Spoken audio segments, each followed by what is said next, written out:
petang and a very good afternoon everyone. Jadi bersama-sama dengan saya hari ini Dr. Muhammad Uzair bin Rosli daripada Institut Oceanografi dan Sekitaran. And hari ini kita akan berkongsi berkaitan dengan sedikit peluang melanjutkan pengajian di Institut Oceanografi Universiti Malaysia Terengganu. Dan saya tidak keseorangan hari ini, bersama-sama dengan saya kita ada juga Profesor Muhammad Fazil bin Muhammad Akhir selaku pengarah Institut Oceanografi dan Sekitaran. Apa khabar?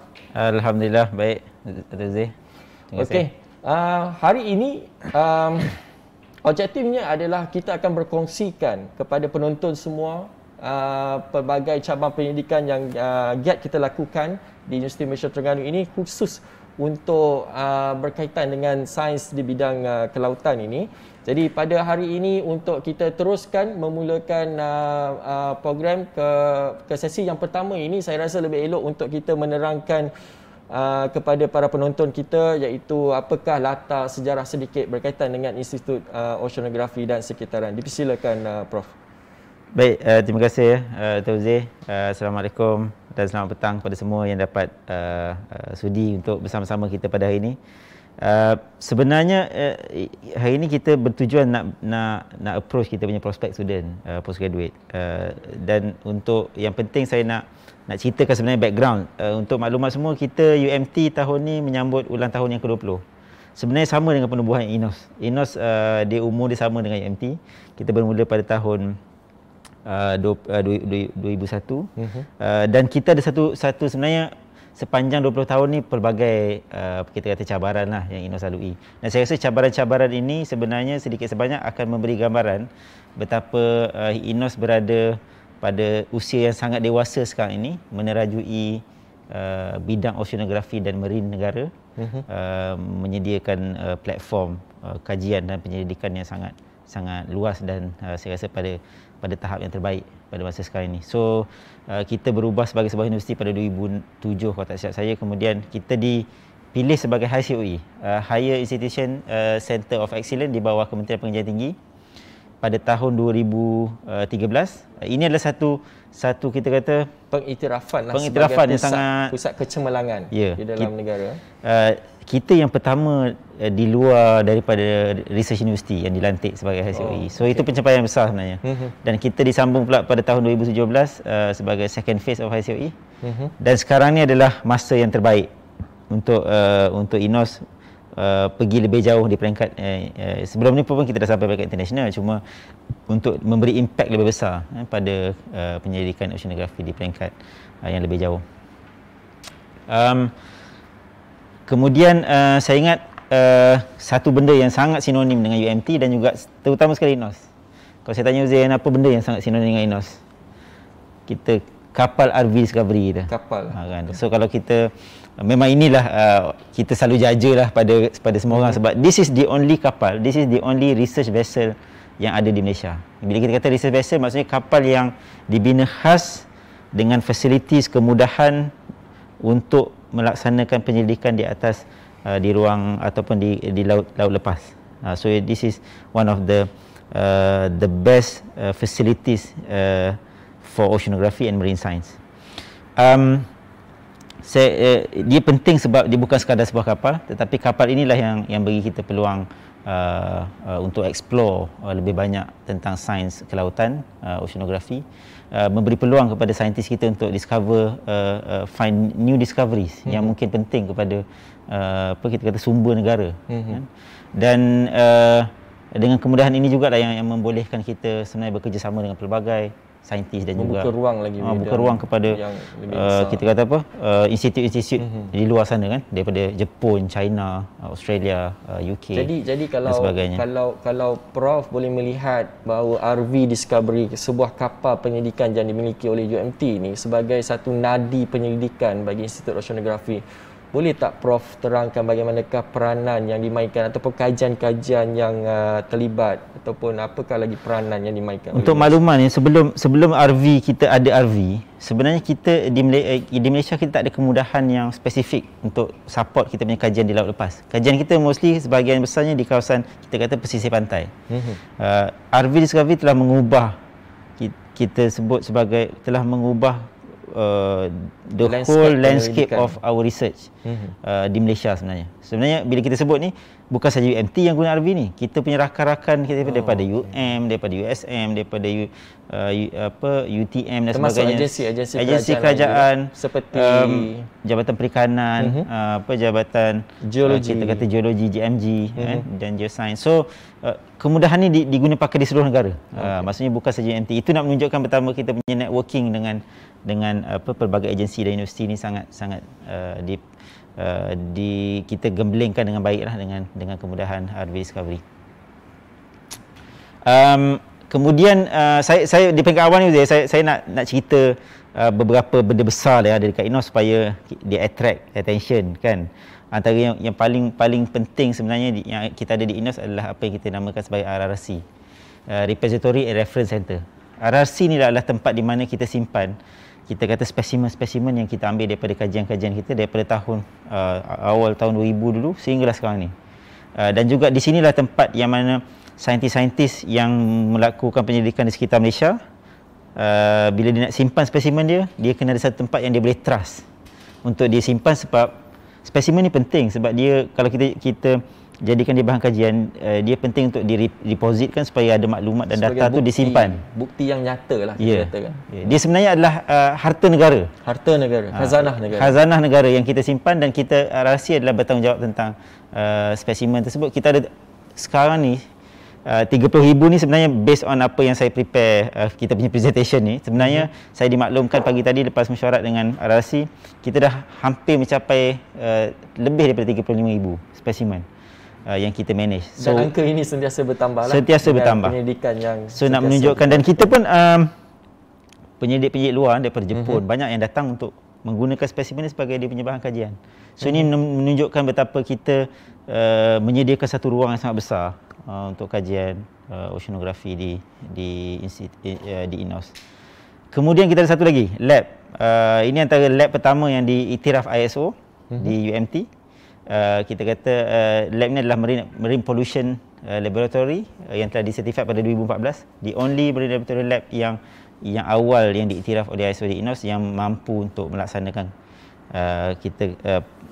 proses ataupun water quality punya analisis. Okay. Ini kita punya ni lah pensyarah-pensyarah penyelidik.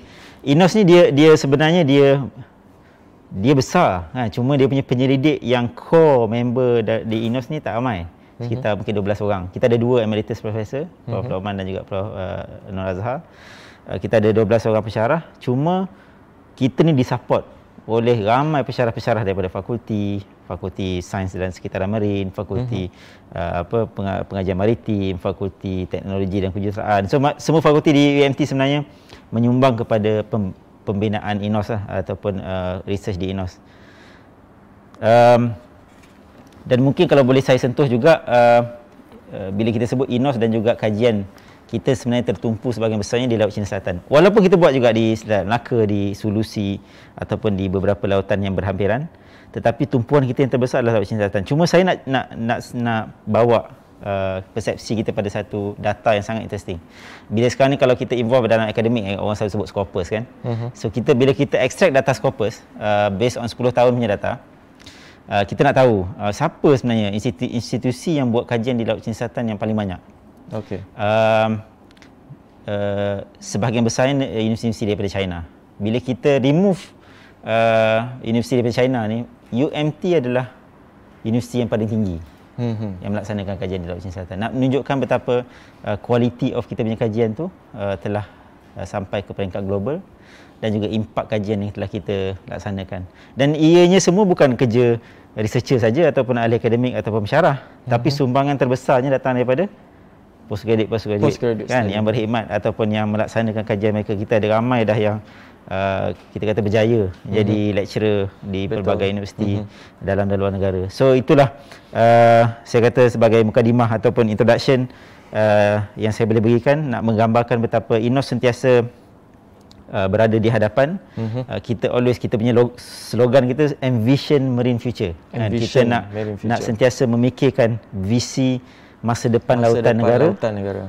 bagaimana kita mampu untuk mengubahnya dan menyediakan lautan ni untuk mengelakkan daripada kita kata banyak sekarang threat ataupun cabaran, dan juga supaya negara lebih bersedia dengan cabaran tersebut. Jadi begitulah pemahaman saya bahawa apabila anda di luar sana yang berminat untuk melanjutkan pengajian, anda boleh bayangkan anda hadir ke Institute of Oceanography ini, hadir sebagai rakan penyelidik bersama dengan saintis-saintis kita ini untuk bekerjasama dan meletakkan diri kita di hadapan dalam bidang penyelidikan ini. Jadi sebelum kita pergi dengan lebih jauh lagi berkaitan dengan bidang-bidang penyelidikan yang berada di Institute of Oceanography ini, saya rasa lebih baik kita pergi dahulu, berehat seketika dengan video yang pertama ini untuk kita perkenalkan lagi INOS kepada anda semua.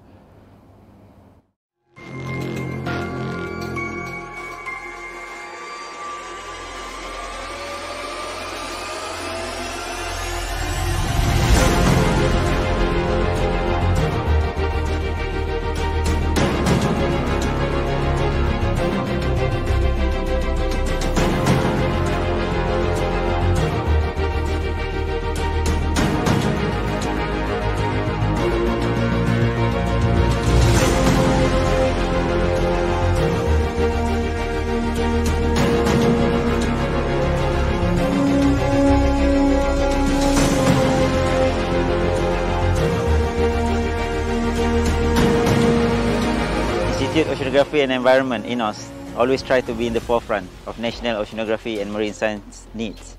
Our researchers involved in various research and trying to understand the important role that ocean play in our lives, and also the danger and threats that our oceans are facing. And we hope that through our research we can provide the best solution. Issues such as ocean health, coral bleaching, coastal erosions, endangered marine species, mangrove degradation has always been our interest. So we try our best to stay relevant, conducting best research and communicating our knowledge and findings with policymakers, government, industries and community. So within INOS, we have numbers of research groups that conduct highly important research at national and international level.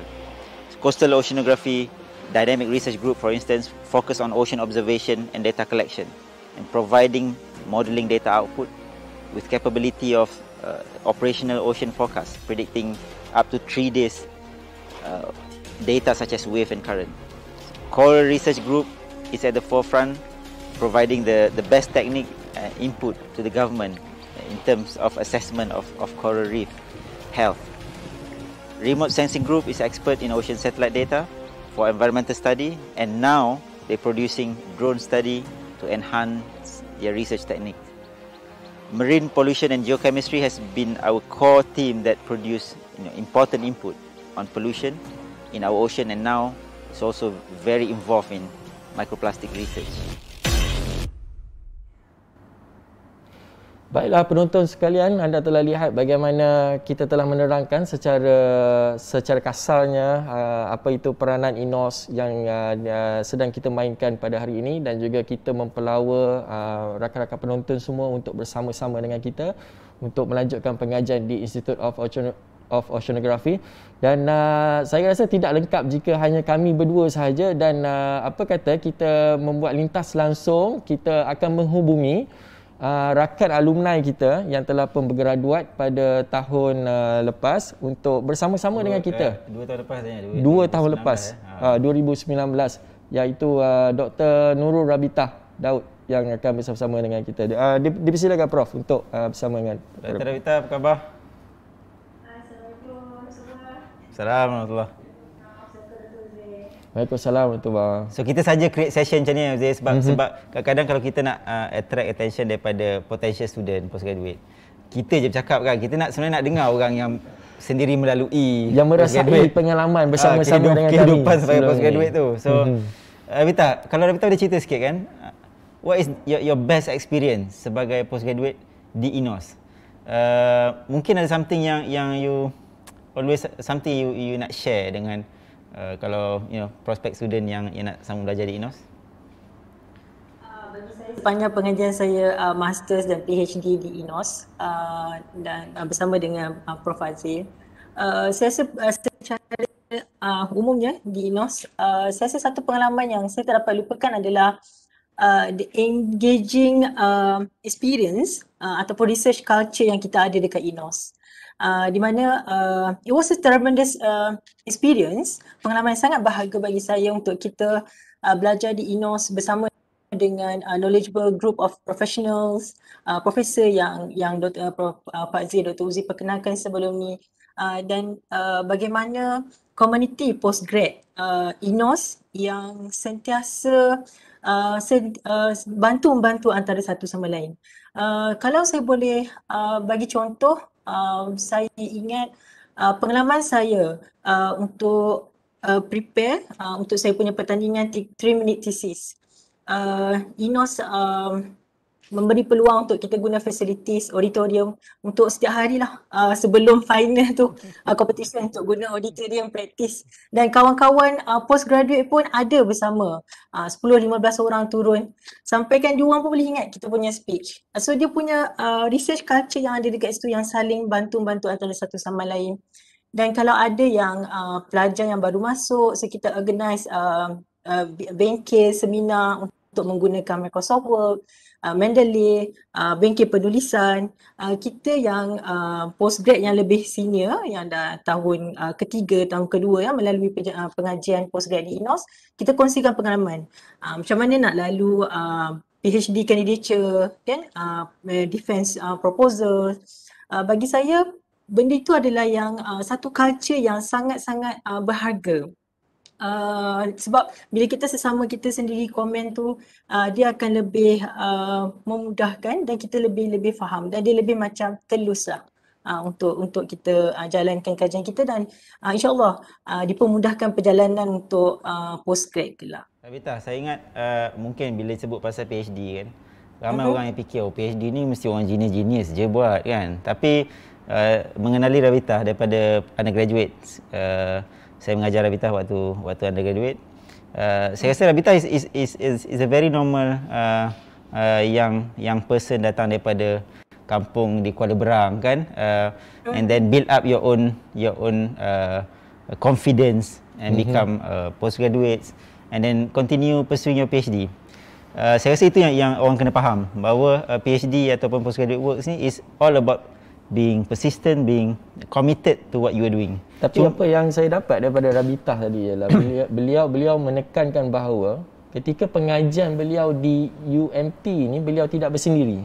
Sentiasa ada rakan-rakan yang sentiasa bersama, kerana kebiasaannya pasca siswazah ini selalunya mereka membayangkan bahawa mereka kena bersendiri, menghabiskan tesis bersendiri. Tetapi bagaimana mungkin Rabita boleh kongsi lagi sikit, mungkin ada saat-saat yang mungkin Dr. Rabita merasakan agak perit, tetapi dengan kehadiran rakan-rakan dan juga para penyelidik ini, mungkin ada momen-momen yang boleh dikongsi bersama dengan penonton hari ini. Momen-momen pengalaman yang paling perit, saya first paper kita kena reject. Saya rasa semua orang tak boleh melalui pengalaman tu dan kita akan ingat. So, tapi itulah, maksudnya dengan ada kawan-kawan yang membantu. So, ada kawan-kawan yang bagus dalam bidang proofreading, maksudnya English kemahiran yang lebih baik menulisnya. Dia minta, kawan-kawan tu minta, okey tak apa, mari kita sama-sama semak, kita sama-sama buat benda ni.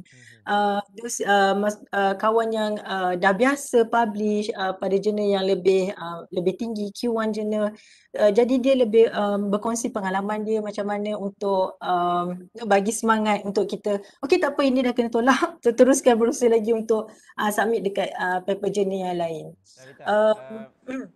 If I have one question, have you ever thought that you are doing PhD in UMT and then you've been given chance to stay for 3 months in Australia to conduct your research? Have that ever come to your mind before you started?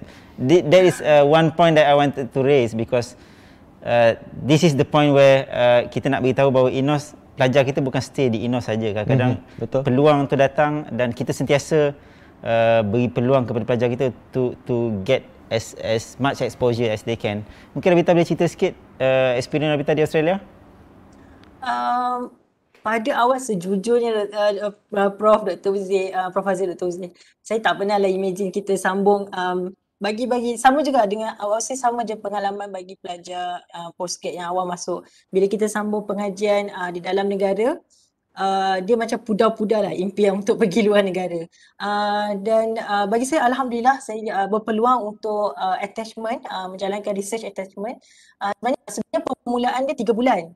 Kemudian Alhamdulillah dapat peluang untuk sambung lagi 3 bulan. Jadi keseluruhannya saya stay di Australia selama 6 bulan. Lebih kurang dalam 1 semester.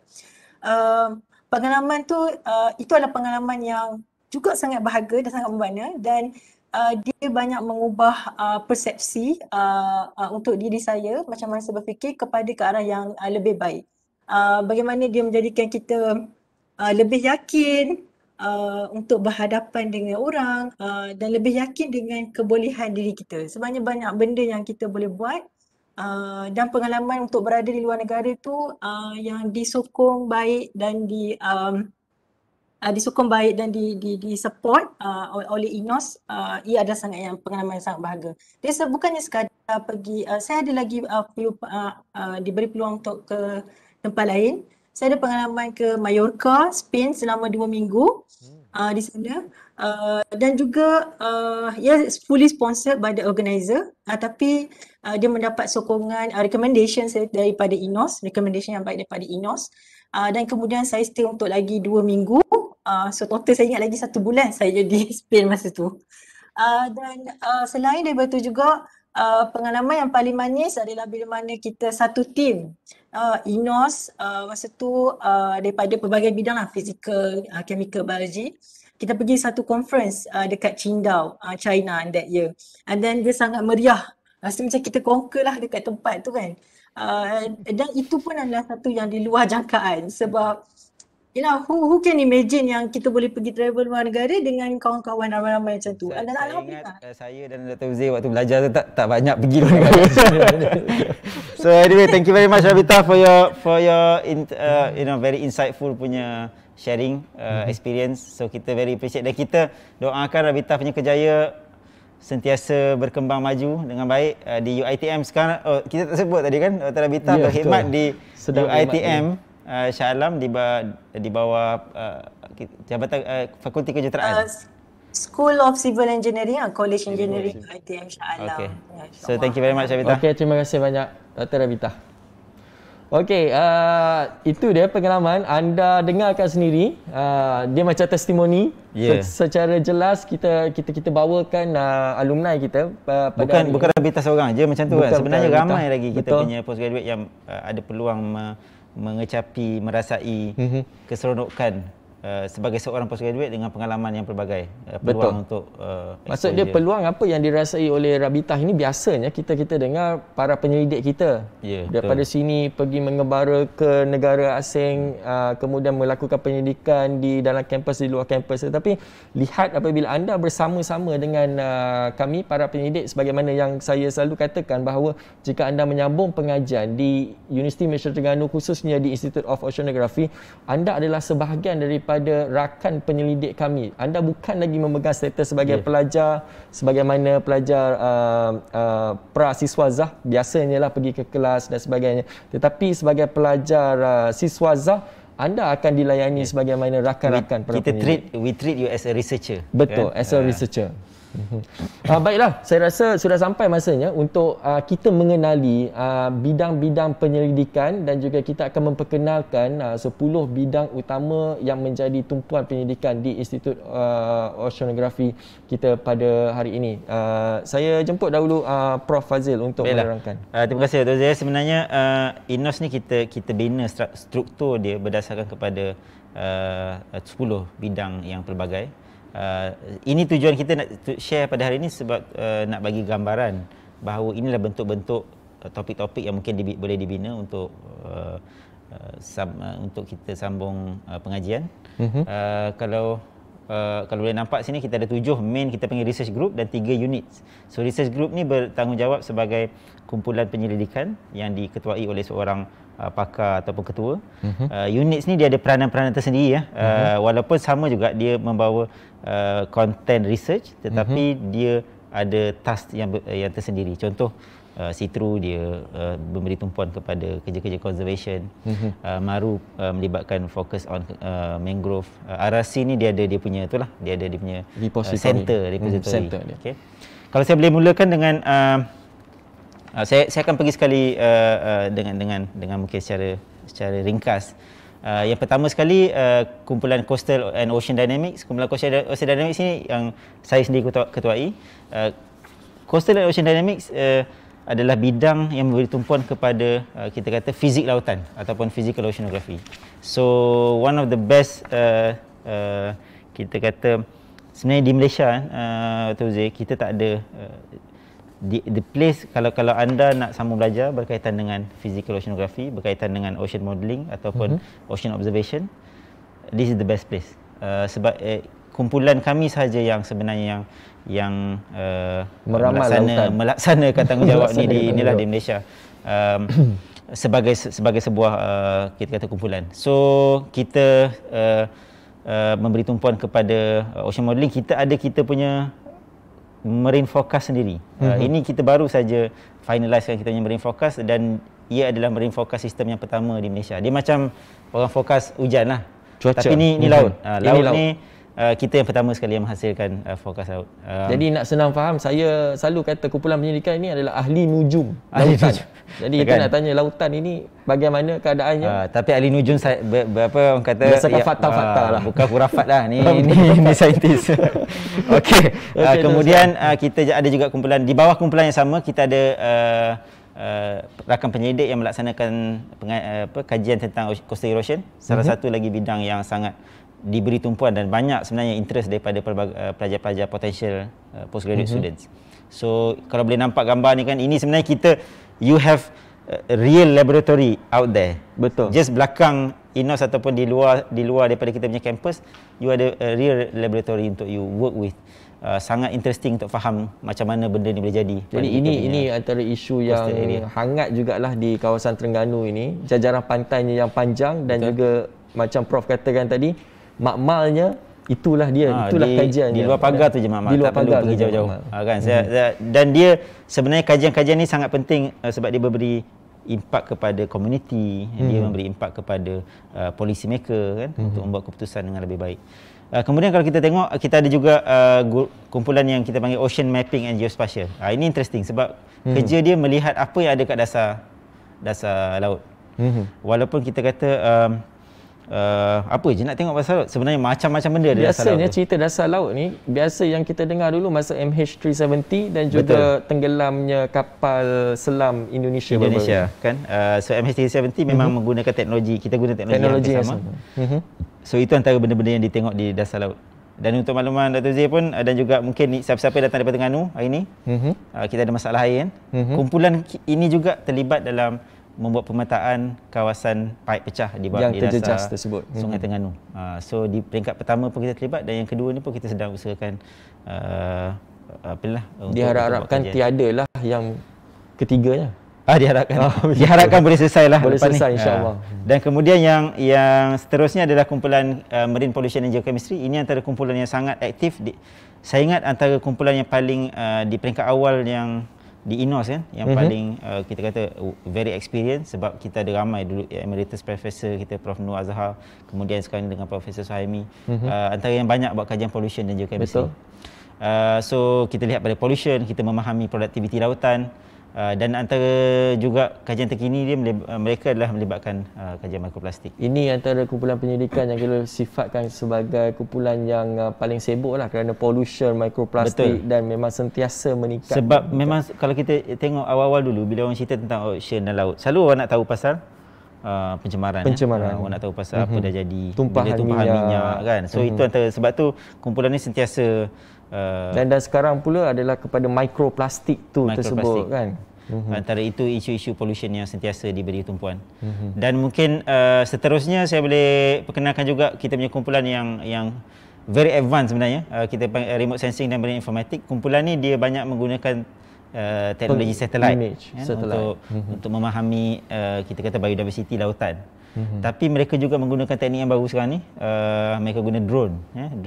Drone menjadi teknologi terkini yang diguna pakai dalam konteks saintifik, sebab dia boleh bagi image dengan lebih cepat dan juga dengan lebih accurate. So ini antara yang benda yang sedang diusahakan oleh Jadi penyelidikan yang terlibat adalah pemprosesan image yang diambil daripada drone tersebut. Sebab remote sensing ni dia bukan saja satellite. Remote sensing ni anything yang remote kan. Dia jauh sikit daripada laut tu, betul, dia consider sebagai remote lah. Sebagai remote sensing. Sebab tu drone adalah antara teknologi yang diguna pakai sekarang ni. Saya rasa saya tak nak cakap banyak-banyak. Saya nak bagi juga peluang kat Dr. Zee untuk explain. Sebab saya ingat lepas ni ada beberapa grup yang lebih berkaitan dengan ekologi, yang mungkin Dr. Zee lebih fasih untuk bercakap dalam perspektif daripada konteks tu lah. Silakan Dr. Zee. Okey, baiklah. Seterusnya kita ada kumpulan penyidikan yang memberi pengkhususan kepada coral reef ekologi. Ini kalau saya boleh sifatkan dalam bahasa mudahnya, ini kumpulan penyelidik yang kalau kita lihat badan mereka ini, boleh kita kata ada tumbuh teritip lah. Sebab apa? Mereka sentiasa ada di dasar laut itu. Berapa lamanya nak membayangkan mereka ini menyelam, mengumpul data dan mendapatkan untuk memahami apa yang sedang berlaku di dasar laut ini berkaitan dengan terumbu karang ini, kerana kajian mereka sekarang ini untuk melihat bagaimanakah keampuhan spesies-spesies yang ada ini, ataupun dalam bahasa lainnya adalah resilient. Itu bagaimanakah spesies ini yang terancam ini mereka untuk pulih kembali, dan ini adalah kajian-kajian yang sedang kita lakukan untuk di kajian terumbu karang kita. Dan seterusnya, bila kita mengatakan tentang spesies yang terancam ini, binatang yang lebih besar adalah marine mammals kita. Jadi inilah antara satu subjek kajian yang menarik. Biasanya ini menjadi tumpuan juga kepada mereka yang suka mengembara, pergi explore ke tempat-tempat yang lain. Kadang-kadang tak ramai orang tahu kan di Malaysia banyak marine mammal. Saya pun dulu awal-awal waktu involved dengan oceanografi baru tahu kat Malaysia ada punya ikan paus. Betul. Jadi kita tak tahu, kita ingat ikan kecil-kecil. Kadang apabila beritahu ada dolphin, ada dekat pantai kita pun ada dolphin. So ini antara perkara yang memang menjadi tumpuan penyidikan kita, bahawa ini adalah kalau saya nak boleh ceritakan bahawa di negara luar pun marine mammal ini sebagai satu bentuk ekotourism yang besar. Tetapi untuk melakukan tersebut kita perlukan memahami dahulu haiwan tersebut. Dan saya tahu bahawa Marine Endangered Species Group mereka aktif di kawasan Brunei Bay, bukan saja di Terengganu, di Brunei Bay, iaitu di Lawas, Sabah, Sarawak dan juga Brunei. Dan mereka juga ke Kuala Sepetang di Perak, dan juga semestinya mereka di Laut Cina Selatan di sebelah sinilah. So itu antara tempat tumpuan kajian yang sedang mereka lakukan. Dan seterusnya, kita ada satu lagi kumpulan penyidikan di mana tadi kita telah memberitahu bahawa kita ada kajian-kajian sains dari segi aspek fizik, daripada aspek kimia dan biologi. Bagaimana kajian sains ini untuk kita terjemahkan untuk menjadikan satu urus takbir, dan selalunya kita di bidang oceanografi ini melihat pada urus takbir lautan. Dan inilah kita ada satu kumpulan penyidikan yang kita namakan sebagai Ocean Governance, di mana mereka lah yang membantu kita untuk memahami dan nak meletakkan di dalam kertas lah, maksud dia di kertas-kertas dasar di pihak kerajaan. Sebab kajian-kajian kadang-kadang kalau kita ikutkan bentuk kajian saintifik zaman dulu kan, dia lebih tertumpu pada nak explore knowledge. Betul. Knowledge. Tapi sebenarnya sekarang tidak lagi. Untuk diterjemahkan kepada polisi, dan sebagainya. Something yang bermanfaat kepada masyarakat ataupun penduduk. Jadi yang mengetahuinya dia agak unik juga. Beliau adalah Profesor Wan Izzatu. Beliau adalah sebenarnya latar belakang beliau adalah seorang peguam. Tetapi beliau bukan berada di mahkamah, tapi berada di dalam Institut Oceanografi kita. Kadang-kadang berada di laut. Kadang-kadang kita letak dia di laut. Tapi Ustaz, saya ingat ini yang paling penting untuk kalau kita ada potential student yang berminat. Sebab INOS bukan saja mengambil pelajar dalam bidang hard science lah biasa kita panggil. Ya, betul. Tapi juga soft science. Background law, background ekonomi. Kita sekarang bercakap tentang blue economy. Kemudian background kita kata social science. Kita bercakap tentang ocean literacy, advocacy dan sebagainya. So memang peluang tu terbuka bukan saja untuk pelajar sains hard science, tapi juga soft science. Jadi apabila membicarakan tentang merentas bidang daripada sains kepada socio-ekonomi, dan kita ada satu lagi kumpulan penyidikan yang kita melihat kepada Mangrove Research Unit dan juga Sea Turtle Research Unit. Kita pergi dulu kepada Mangrove Research Unit.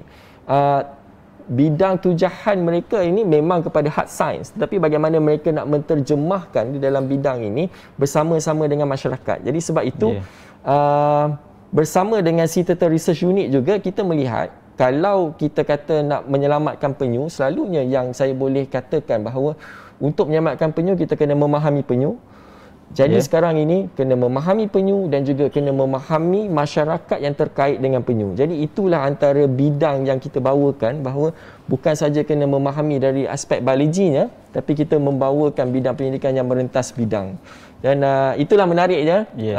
Kita tidak mengira latar sebenarnya apabila anda rasa ada satu kegairahan, minat untuk menerokai ilmu ini, anda boleh hadir dan boleh berbincang dengan para penyelidik kita. Kita boleh dihubungi di laman Facebook kita dan juga anda boleh menghantarkan email saja kepada mana-mana penyelidik kita dan insya-Allah para penyelidik kita boleh cuba membantu cari kesesuaian dengan tajuk yang dan saya ingat last ni saya kena tanya Dr. Zain sebab last ni berkaitan dengan Seattle Research Unit, SEATRU sebab Dr. Zain ni lah saya ingat hidup dia sebagai seorang penyelidik bermula dengan SEATRU dan sampai sekarang dialah orang yang paling penting di SEATRU. Mungkin saya rasa dialah orang terbaik untuk explain. Tapi kalau Dr. Zain nak explain ni kadang-kadang sebab dia yang bekerja kat SEATRU, dia akan explain panjang lebar. Cuma saya nak bagi dia sekejap je ni, mungkin seminit je untuk explain. So kalau you betul-betul faham SEATRU, explain in 1 minute. Kenapa SEATRU ni tempat yang terbaik untuk you buat? Saya mudah saja. Bagaimana yang saya katakan tadi, SEATRU ni adalah satu platform bagi saya. Saya sekarang ini mengajak rakan penyidik daripada pelbagai bidang untuk bersama-sama dengan saya untuk menyelamatkan penyu. Dia memerlukan memahami penyu dan juga masyarakat untuk manfaat ekonomi negara. Jadi saya juga sebagai alumni INOS sebenarnya, ketika saya melanjutkan pengajian di peringkat master dan saya merasaikan perkara itu dan inilah yang saya teruskan. Perjuangan untuk penyu khususnya bagi di negeri Terengganu ini agak panjang. Jadi inilah yang saya teruskan sampai sekarang. Okey. Lebih seminit saya rasa. So mungkin kita nak tengok Zee, okey, mungkin kita video, kita berehat. Kita pergi kepada video yang seterusnya sebelum kita bawakan. Anda tunggu, selepas video ini kita bawakan seorang lagi alumni yang akan berkongsi secara langsung dengan anda semua. Silakan.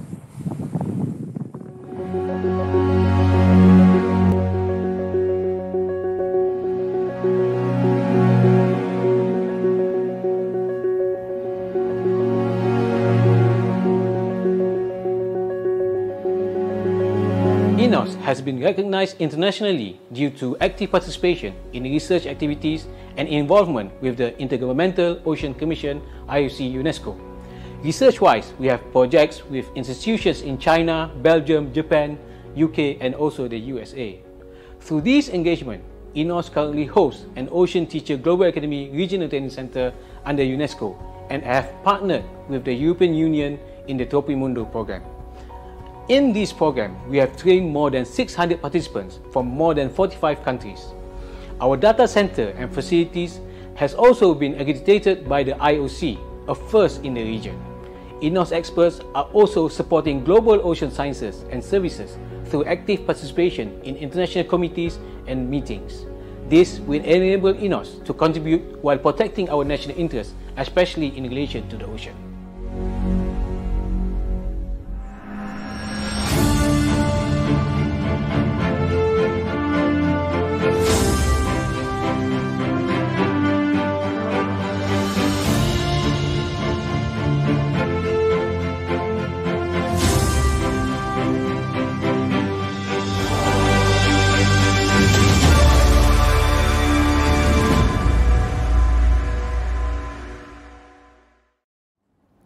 Okey, baiklah, kembali bersama-sama dengan kami Uzair Rosli dan juga Prof Fazil Muhammad Akhir.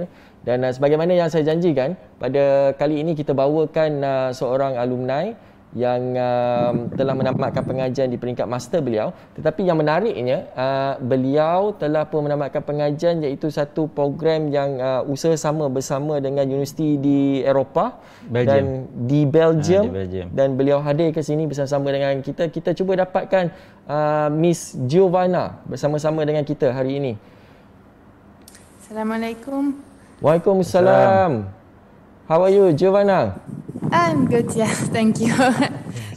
And yes, I studied at UMT as part of the Tropimundo program. That is an Erasmus Mundus program, and that was back in 2018. And I spent one semester in UMT. And yeah, it was really an amazing experience for me. Not Yes, just we can see from your face. So before we go further, so possibly you can share with us. At this moment, you are now doing your PhD together with University from Belgium, yes. isn't it? Okay. Yes. Please proceed, Giovanna. Could you share with us possibly about your first experience coming to Terengganu? A girl from European country, a developed city. From Italy. From Italy, coming to the Terengganu. It is not a big city like Kuala Lumpur. And could you please share with us about your experience? Yes. When I came first time to Malaysia, was also my first time away from Europe. So very different word, I would say. But yeah, I was not expecting it to be like this. I was a bit afraid at the beginning because I didn't know what was going to be. But at the end, yes, it was a really amazing experience. Because even though the culture is quite different, there are also some parts that are quite similar to like Italian culture, for example, the food. Because here everyone is always talking about food, and same thing happens also in Italy. So they have things also in common. It's not all different. Malaysian people, when we are socialized, they would prefer to talk about food, isn't it? Yeah. Same thing happens in Italy. It's not very different. And then yes, with the Tropimundo experience, I really thought that Inos really gave us a good welcome. Like we had this welcome day that was very, very like informative, but also like you can see that the people here are very friendly and they really welcome you in Malaysia, especially in Terengganu. And yeah, Terengganu is a very special place for me because now I'm living here. I wouldn't have thought that when I first was leaving from Italy, I wouldn't have thought I would have ended up living in Malaysia. In terms of the acceptance of especially from the local students, so how do you find them in terms of encouragement, and then are they really helpful with you, or? Oh yeah, they are really excited to interact with international students, I think. Yeah, so some of them, yes. I really like to interact with international students. And so like it was easy like to go around, and we were a group of international students, so we were always in a group, but it was quite good. We had always also local people that guided us around here and there, and so we could also see the local point of view from Terengganu. Okay, Giovanna, possibly you can, if any of your friends from Italy listen to this program today, so what would you say to them to come to Terengganu and then further study with Institute of Oceanography and Environment? I would say that it's a good opportunity if they can come, for example, with the Tropimundo program or just as a postgraduate student, because it's Inos is a very like practical experience for me. Give me a lot of practical experience that is lacking in Italy, I think. In the university in Italy, it's all about theory. Well, here it's all about practice. So it's really like a different way of engaging with research, I think. Okay, Giovanna. Thank you very much, Giovanna. Thank you very much, Giovanna. So we wish you best of luck for your PhD for journey. your PhD. Thank you. Okey, itu dia bersama-sama dengan kita sebentar tadi, Miss Giovanna. So sekarang ini telah menamatkan pengajian pada 2 tahun lepas juga bersama dengan kita. Jadi sekarang ini beliau masters. Yes, di program master dan beliau menyambung pengajian di Belgium, tak silap saya, ke di sebuah universiti di Brussels. Jadi ini adalah satu bukti pengiktirafan bagaimana program yang ada di Universiti Tempatan sebenarnya diterima juga di luar negara. Jadi dengan sebab itu juga Miss Giovanna boleh menyambung pengajian. Kalau Uzair izinkan saya bila bercakap tentang luar negara kan, sebenarnya connection kita dengan luar negara sangat luas. Kita punya global, kita panggil global partners. Kita hampir melangkaui 100 partners. Bukan saja daripada pihak universiti di luar negara, tapi juga industri dalam negara, industri luar negara, agensi kerajaan, agensi di luar negara. So semua agensi ini yang menjadi partner kita ni sebenarnya membantu sebagai salah satu membantu kita untuk enhance kita punya contribution dalam bidang sains. Saya ambil contoh sebenarnya, sebagai contoh kita ambil Jabatan Perikanan. Kita pernah ada seorang pelajar kita daripada Jabatan Perikanan di Penang, Dr. Hazli. Saya ingat beliau ni grade 32 sebagai seorang penolong pegawai sains. Penolong pegawai sains. Kemudian dia continue belajar peringkat masters, disponsor sebahagiannya oleh pihak INOS, dan kemudian dia sambung di peringkat PhD. Sebahagiannya juga ditanggung oleh secara sepenuh masa ataupun secara untuk mereka yang part-time. profesional. So biasanya secara profesional part-time. So itu yang saya nak cuba bawa, sebab seandainya kadang-kadang kita minat untuk sama belajar, kita terutama sekali mereka yang berkhidmat di industri dan sedang juga berkhidmat di agensi yang memang banyak data-data yang boleh digunakan untuk membuat kajian. Ramai kita ada rakan-rakan kita yang memang berminat. Dia tahu this is part of their life. Betul. Dia collect data sana sini, tapi dia rasa rugi data tu tak boleh nak diguna pakai untuk dikaji. Jadi INOS menyediakan ruang tu sebagai part time. Kita support dengan facilities yang kita ada. Mereka boleh datang dengan data dan kita support dengan kita punya expertise, berinteraksi bersama dengan para penyidik. Ini yang sebenarnya tujuan kita bukan sekadar nak explore sains, tapi kita nak provide solution kepada masalah-masalah industri yang sebenarnya berkait rapat dengan masalah-masalah negara dan juga masalah komuniti. So itu yang sebenarnya kita banyak selesaikan dalam kita punya kerjasama dengan partners kita. Kalau kita tengok pula di aspek luar negara, yang kita terlibat dengan pelbagai negara, saya ingat melebihi 20 negara yang kita involve. Cuma saya nak pergi ke postgraduate talents. Ini mungkin dah bahagian akhir, Uzair. Sebenarnya kita ada, setiap tahun kita punya pelajar postgraduate kita hampir lewat 80 orang yang sentiasa aktif. Ada yang sepenuh masa di UMT, ada yang mungkin separuh masa bekerja. Ada juga sebahagian daripada pelajar kita di luar negara yang datang mungkin setahun di sini and then spend sebahagian masa mereka di luar negara. Terutama sekali rakan-rakan kita daripada Indonesia. Sebab dekat kan. Betul. Sebelum masalah COVID ni senang nak travel. Ada sebahagian tu saya ingat dia boleh travel setahun 2 kali boleh datang sekejap, datang 2 minggu kan. So jumpa supervisor, discuss dan sebagainya. Tapi sebenarnya ruang sekarang lebih mudah. Sebab apa? Sebab semuanya boleh berlaku secara online. Yes, secara online. Sebahagian analisis mungkin data, ya kalau scientific ni mungkin masuk lab, mungkin adalah perancangan yang boleh dirancang untuk masuk lab. Macam kita tadi Dr. Abitah kita sebut, international exposure ni memang kita sangat tekankan kepada pelajar kita. Sebab tu INOS berbeza dengan bukanlah nak compare dengan institut lain atau fakulti lain, tetapi sebenarnya this is tradisi yang ada di INOS. Setiap pelajar yang berada di INOS, kita cuba sebaik mungkin untuk bagi peluang for international exposure, untuk dia nampak quality ataupun something yang dia boleh belajar daripada luar. Dan juga nak ubah dia punya worldview tentang sains. Saya ingat itu benda yang sangat penting dalam dunia akademik ataupun research. Saya ambil contoh salah seorang daripada pelajar kita, Dr. Safwan.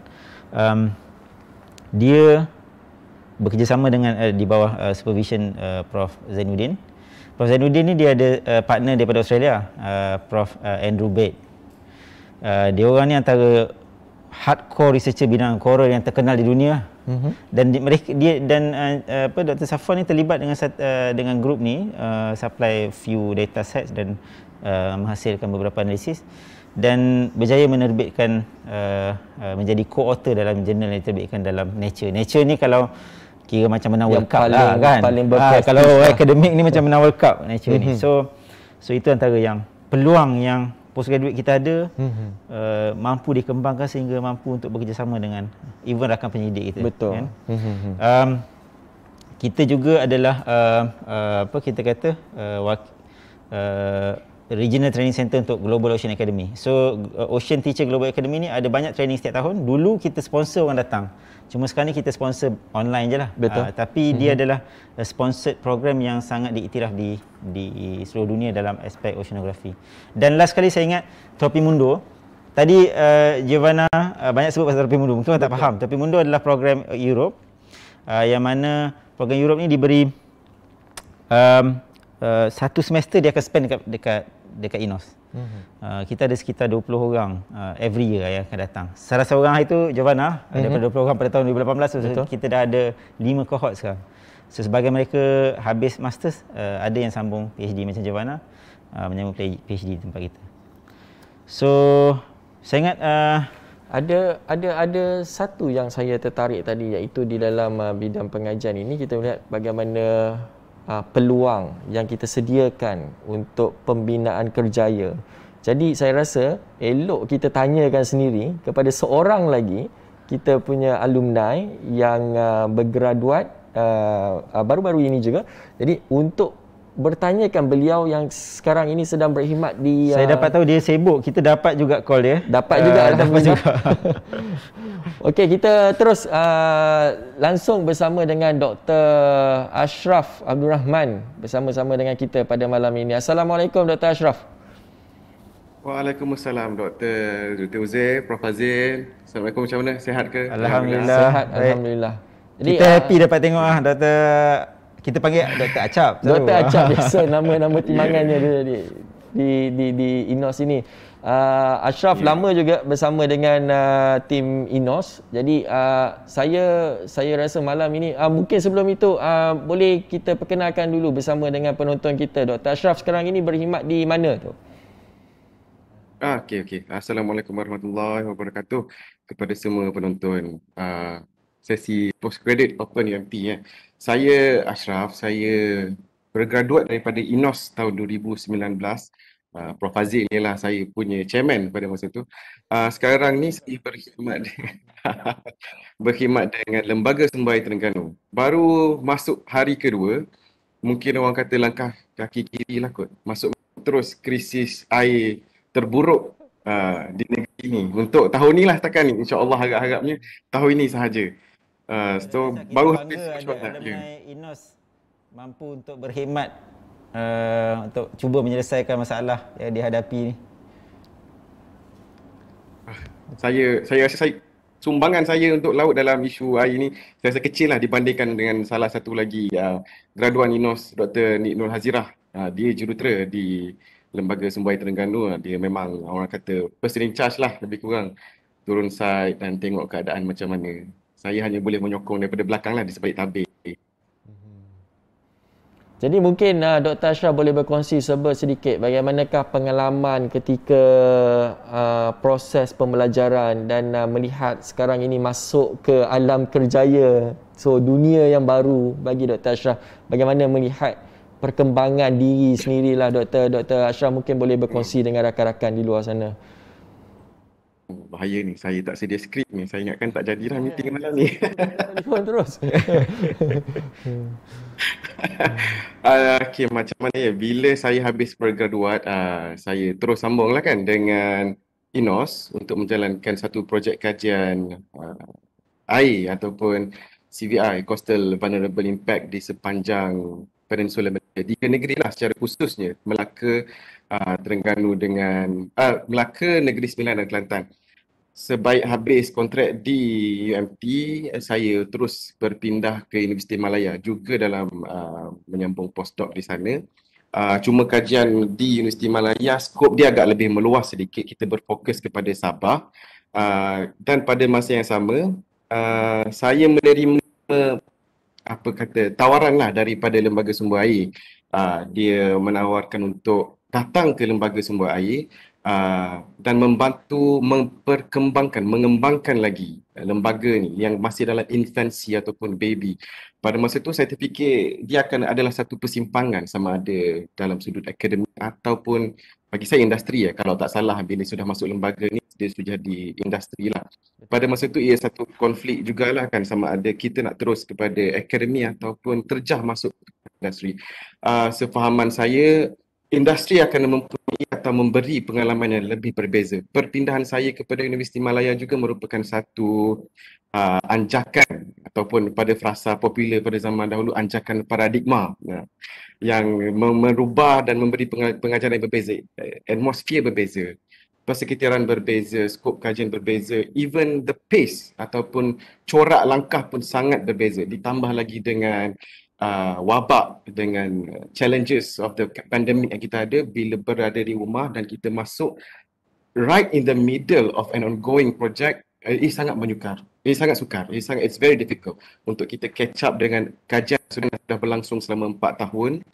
Kita kena teliti balik rekod-rekod dan file-file selama 4 tahun, tengok balik perjalanan dan di mana nak kena pick up. Itu satu cabaran yang sungguh sukar. Apatah lagi bila kita tidak dapat bersemuka pun dengan para penyelidik dan juga RA sekalipun, susah untuk berjumpa, untuk kita tanya. Kadang-kadang PDPR, untuk kanak-kanak PDPR, kita online. Online ni pun satu challenges untuk kita researcher. Hebat macam mana pun kita Webex ke, Google Meet, ada setengah message yang tidak dapat disampaikan. Apatah lagi kalau itu ialah benda baru dan memerlukan hands-on. Contohnya bila saya diperlukan untuk berada di Parlimen Permatang Pauh pada bulan April untuk satu bidang kajian yang cukup berbeza daripada apa yang saya belajar selama di INOS. Ia memerlukan penelitian berbeza dan usaha yang berlarutan lah untuk kita keras ataupun genggam apa yang kita nak lakukan. So bagi saya ini cabaran. Jadi yang pertama ialah cabaran bila melangkah ke situasi dan atmosfera yang sangat berbeza, dan keduanya apabila kita researcher kita akan diversify ataupun luaskan lagi bidang kajian kita, berbeza daripada apa yang kita tulis dalam hardcover thesis kita tu. Bila melangkah di bidang akademik, fokus kita akan lebih meluas dan kita diperlukan untuk Daripada perkongsian Dr. Ashraf ini, kita boleh lihat bagaimana cabaran beliau sekarang ini di dalam alam kerjayanya. Dan kita rasa berbanggalah dengan beliau. Di mana very proud kita dengan dia punya inilah capaian so far. So saya percaya ada orang kata apa, kejaya di hadapan Tashraf ni. Okey, mungkin kita masih ada lagi bersama dengan Dr. Ashraf. Mungkin ada serba sedikit mesej ringkas daripada Dr. Ashraf untuk apa yang Dr. Ashraf boleh katakanlah untuk mengajak rakan-rakan semua untuk mengenali INOS dan juga anda rasakan bahawa ini adalah tempat terbaik untuk menyambung pengajian dan membina kerjaya lah kalau kita boleh katakan. Silakan Dr. Ashraf. Kalau in short, in macam secara tuntasnya saya boleh katakan INOS ialah stop center. It got everything. Ada semua daripada fizikal ke, daripada sudut disiplin kajian, chemical, biological, ada governance kan, ada undang-undang. It's one stop center for me. Dan networking INOS tu sendiri pun cukup meluas, bukan setakat di Peninsula Malaysia, menginjak sampai ke lawas sana, sampai ke Semporna dan regional, dan pada masa yang sama sampai ke China dan di luar China macam Tropimundo di Eropah. So bagi saya it is one stop center. Ada segalanya, serba-serbi ada. Dalam logat Terengganu ni ada belaka. Itulah kalau serba sedikit daripada saya. Okey, terima kasih banyak Dr. Ashraf. Okey, selamat maju jaya dan semoga selesailah isu krisis air kita ni. Tapi kita tak nak pergi ke situ lah persoalannya. Okey, terima kasih banyak. Assalamualaikum Dr. Ashraf. Jadi itu dia penonton, bersama-sama dengan kita telah bawakan 3 alumni. Yang pertamanya adalah Dr. Rabitah, kini berada di dalam bidang akademik. Kemudian yang keduanya adalah Miss Giovanna, sekarang ini melanjutkan pengajian di Universiti Eropah. Dan sekarang ini yang terbaru kita bawakan Dr. Ashraf sendiri yang sekarang berkhidmat di industri pula. Dan beliau merasakan sendiri bahang kita nampak kepelbagaian kan, kita punya alumni dengan sebagaimana yang diperkatakan Dr. Ashraf bahawa INOS ini sebagai one stop center, maksud dia semua cabang pendidikan ilmu ini inilah dia peranan INOS, Institute Oceanografi dan dan Sekitaran. Kalau saya nak boleh sum up kan, kan, bila saya tengok balik alumni ni, memang saya memang proud lah dengan dia orang. Dan sebenarnya Dr. Bita banyak kali tadi sebut, saya rasa this is the keyword dia kata. Saya rasa postgraduate study ni di INOS sebenarnya is a teamwork. So you tak perlu risau you ketinggalan seorang-seorang. Sebab yang membawa mereka ni sampai di hujung tunnel ataupun di hujung terowong PhD di ataupun hujung master perjalanan tu, sebenarnya ramai rakan-rakan mereka. Itu yang kita budayakan. Sebab tu kita tak risau, sebab bila ada masalah kita always address masalah tu. Saya rasa penyelidik kita sentiasa cuba cari jalan penyelesaian, dan saya rasa indirectly rakan-rakan yang berada di sekeliling tu yang paling penting untuk support dia dari segi knowledge, dari segi collaboration dia, dan sebenarnya inilah opportunity dia untuk menjadikan hasil kajian dia sebagai sumbangan dia berbalik kepada negara dan juga masyarakat. So itu yang saya rasa paling penting. Apabila mengatakan tentang teamwork ini, saya dulu sebelum menyambungkan pengajian pun saya membayangkan membuat master, membuat PhD ini kita buat kajian tajuk kita seorang-seorang je. Tapi sebenarnya hakikatnya apabila kita ke lapangan, sebenarnya kita punya sokongan tim penyelidikan itu daripada penyelidik sendiri turun padang, daripada staf sokongan, pegawai sains, pembantu makmal, dan juga tim-tim lain. Kadang-kadang kita ada volunteer pula, sukarelawan yang nak sama ikut ke lapangan itu. Saya ingat selalu orang sebut kan, kata kalau buat master PhD ni spesifik dah. You seorang je faham ni. Betul. Orang lain tak boleh tolong lah.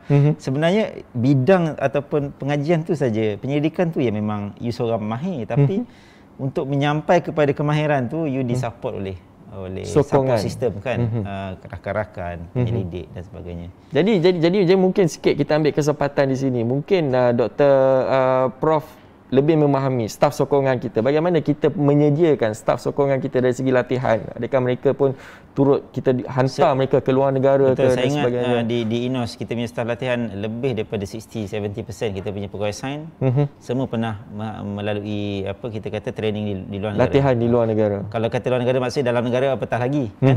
Maksudnya kerana mereka ni involve dengan kita kata peralatan-peralatan yang canggih-canggih. Hands on maksud dia memerlukan technical capability yang sangat tinggi. Jadi kadang-kadang duduk di laut kan nak handle, nak deploy alat ni bukan benda yang mudah. Dia satu skill yang perlu dikuasai dengan baik. Jadi ini juga antara poin yang ditekankan oleh Miss Giovanna sebentar tadi. Beliau mengatakan bahawa membandingkan universiti, beliau sendiri tidak sangka universiti di Terengganu ini memberikan satu experience yang the real experience. Beliau sendiri yang mengendalikan alatan penyelidikan dan beliau sendiri ke lapangan bersama dengan staf sokongan kita. Jadi itulah rancaknya aktiviti penyelidikan di Institut Oceanografi. So saya rasa kita sedar tak sedar sekejap je kan, dah hampir lebih 50 minit dah kita ni. So kita dah di penghujung kita punya sesi, dan cuma saya rasa mungkin the best ending kita adalah, saya suka nak bila sebut tentang cerita pasal laut, cerita pasal oceanografi, cerita pasal INOS ni, kita nak berbalik kepada ayat Al-Quran kan. Allah sebut ayat Al-Quran ni, bila sebut pasal laut ni very interesting, sebab Allah akan sebut banyak betul nikmat kat laut ni. Dan saya selalu pesan kat student saya, bila you all buat postgraduate dekat INOS ni, atau bukan di INOS saja, bila you all buat postgraduate on oceanografi atau on marine science, marine dan oceanografi ni adalah salah satu cabang ilmu yang sangat luas dia punya peranan di terhadap manusia. Allah sebut dalam Quran, Allah kata ada daripada situ kamu dapat sumber makanan, sumber perhiasan, sumber tempat kapal-kapal lalu. Jadi apa yang kita terlibat ni sebenarnya dia berbalik kepada satu, kita sumbang balik kepada masyarakat. Sebenarnya yang kedua adalah satu proses kita bersyukur kepada Tuhan. So itu that is very fulfilling punya experience. Betul. Saya rasa itulah yang kita alami sebagai penyelidik. Kadang-kadang kita kena sebut benda tu dan kena faham. Ialah sehari-hari kita baru kita rasa appreciate. Betul. Kan? Dan saya rasa itu ialah experience yang kita nak bawa kepada calon postgraduate yang bakal kita harapkanlah ramai yang dapat terbuka minda pada hari ini bila tengok INOS, nampak peluang untuk mereka sambung belajar. Jadi mesej ringkas mungkin kenali kami, berkawan dengan kami. Mungkin anda boleh saja menghubungi rakan-rakan penyelidik kita melalui Facebook kita. kita ada juga medium di Instagram, media sosial kita juga turut aktif. Anda boleh bertanyakan soalan secara langsung dan anda boleh juga menghubungi rakan-rakan penyidik melalui email mereka ataupun anda boleh ke laman web kami www.inos.umt.edu.my. Jadi saya rasa itu saja, sekian daripada saya, Muhammad Uzair Rosli, dan bersama-sama saya Profesor Muhammad Fazil bin Muhammad Akhir untuk memperkenalkan INOS kepada anda semua dan jumpa anda semua di Institute of Oceanography and Jumpa Environment. di UMT. Terima kasih. Assalamualaikum. Assalamualaikum.